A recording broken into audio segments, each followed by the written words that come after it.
Alpha movie को मैंने पिछले हफ्ते देख लिया था, लेकिन मेरा रिव्यू डालने का मन नहीं किया क्योंकि ये मूवी देख ज़्यादा दिमाग ख़राब हो गया था। बहुत ही इरिटेटिंग मूवी लगी और अब मैं सीरियसली कह सकता हूँ कि वाईआरएफ का ये एंड है स्पाई यूनिवर्स का।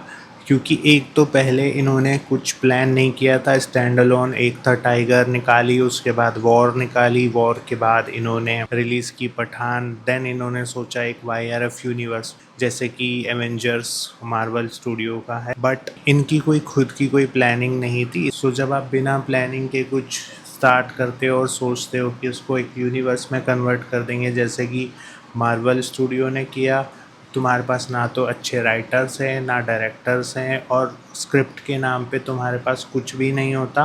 सो कॉल्ड फेक यूनिवर्स तुमने स्टार्ट किया जिसमें कि हमेशा हमारे रॉ के एजेंट्स को, हमारे टॉप मिलिट्री ऑफिसर्स को ही गद्दार दिखाया जाता है।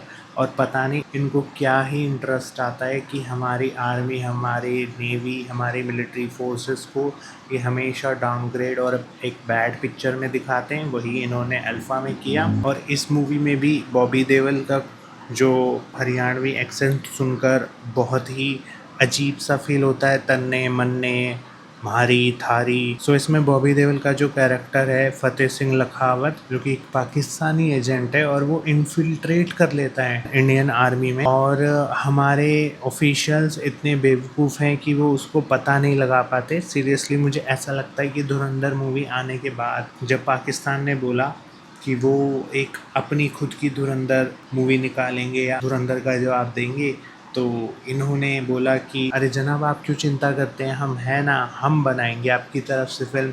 तो क्या है ना, मुझे लगता है कि इनकी कहीं ना कहीं से फंडिंग मिलती है वाईआरएफ स्टूडियोज़ को पाकिस्तान से या कहीं से, तभी ये पाकिस्तान प्रेम इनमें भर भर के भरा हुआ है। ये हर मूवी में ऐसे ही डाउनग्रेड करते हैं इंडियन आर्मी, इंडियन ऑफिशियल्स को। पहले तो वो हमारी ऑडियंस को समझ नहीं आता था, बट आई थिंक अब हमारी ऑडियंस समझदार हो चुकी है। धुरंधर ने ऐसा कारनामा करके दिखाया कि अब इनकी किसी भी इस तरह की पाकिस्तानी प्रेम वाली मूवी जिसमें फालतू का एक्शन हो, बिना बात के सर पैर के गाने हो और हमेशा हमारी रॉ, हमारे इंडियन इंटीग्रिटी को डाउनग्रेड करके दिखाया जाए, ऐसी मूवी बिल्कुल नहीं चलेगी। यश राज स्टूडियोज़ में अगर थोड़ी सी भी तमीज़ है तो उनको ये यूनिवर्स यहीं ख़त्म कर देना चाहिए। इस मूवी की जो शुरुआत होती है वो कारगिल वॉर के बाद होती है और पहले ही कुछ मिनट में लगता है कुछ बड़ा होने वाला है, लेकिन जैसे जैसे कहानी आगे बढ़ती है तो समझ आ जाता है सिर्फ इसका बजट बड़ा है, स्क्रिप्ट बिल्कुल बेकार है।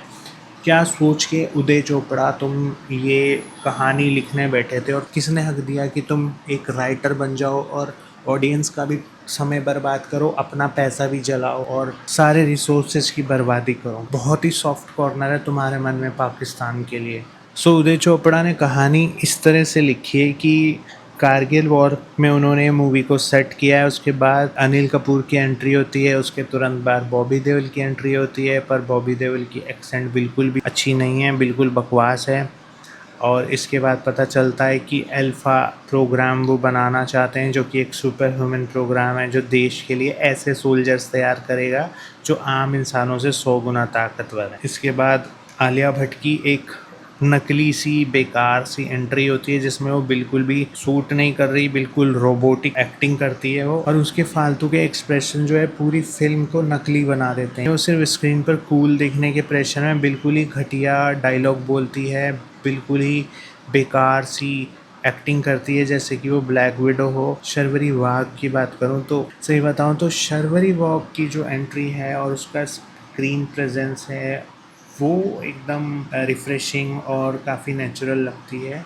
और जब भी आलिया और शर्वरी स्क्रीन पर आती हैं तो शर्वरी उन्हें बिल्कुल ही आउटकास्ट कर देती है, आलिया उनके सामने बिल्कुल फ्लैट नज़र आती हैं। हैरानी की बात यह है कि फ़र्स्ट हाफ में जो फिल्म के डायरेक्टर हैं उन्होंने काफ़ी कोशिश की है कि फ़िल्म किसी तरह से संभले, सारे कैरेक्टर्स को उन्होंने स्मूथ रखने की कोशिश की है, आपस में जोड़ने की कोशिश की है, लेकिन फिर सारा फोकस एक्शन और ज़बरदस्ती की हीरोपंती पर आ जाता है। बात करें इसमें कैमियो भी है, जैसे कि हर एक स्पाई यूनिवर्स की मूवी में कैमियो रखा जाता है, तो उसमें ऋतिक रोशन का कैमियो भी है।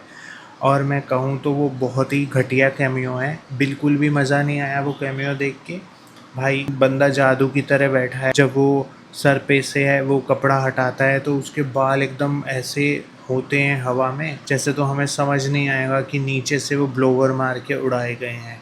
भाई उसके बाद उसके ऊपर गोलियां चल रही हैं तो वो कपड़े से गोलियां रोक रहा है और हाथ में उसके पता नहीं वो 3 वोल्वरिन जैसा कुछ नुकीला है, वो फेंक के मार रहा है, लोग मर जाते हैं। बिल्कुल ही फ्लैट सीन है वो, बिल्कुल मज़ा नहीं आया। कबीर का कैरेक्टर है, उसका डाउनग्रेड, ऐसा डाउनग्रेड मैंने बॉलीवुड इतिहास में कभी नहीं देखा। मतलब क्या वो बेहतरीन ऑरा फार्मिंग की थी सिद्धार्थ आनंद ने ऋतिक रोशन की वॉर मूवी में, और वॉर 2 ने बिल्कुल उस मूवी का सत्यानाश कर दिया, उसकी लेगेसी को ख़त्म कर दिया। और अब ये कैमियो बिल्कुल ही बर्बाद कैमियो है। अनिल कपूर के सीन्स जो हैं वो बिल्कुल फालतू हैं। उसके साथ ही फैमिली एंगल दिखाया गया है जो बहुत नकली है, बहुत ही इमोशनल लेस फील होता है। और मैं सही बताऊं तो फिल्म की सबसे बड़ी कमज़ोरी ये इसका क्लाइमैक्स है।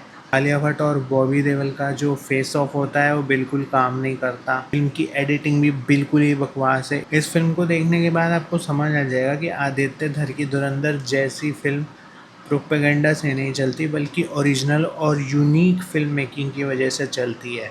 प्रोपेगेंडा तो ये स्पाई यूनिवर्स वाले YRF स्टूडियो डालते हैं हर मूवी में।